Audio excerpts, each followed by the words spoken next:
دنيا يباع فيها يوسف بثمن بخس، ويقدم فيها إلى النار إبراهيم، ويكذب فيها نوح، ويتهم فيها بالسحر موسى، ويقدم مهرا للبغي رأس يحيى، ويرمى بالحجارة محمد عليه الصلاة والسلام. أتنتظر من هذا أن تربت على كتفك؟ لا والله.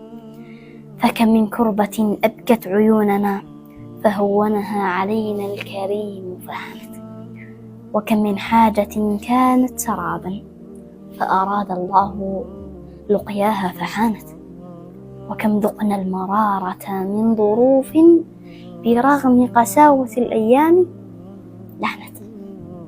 هي الدنيا إن زينتها بالصبر زانت. حياكم الله.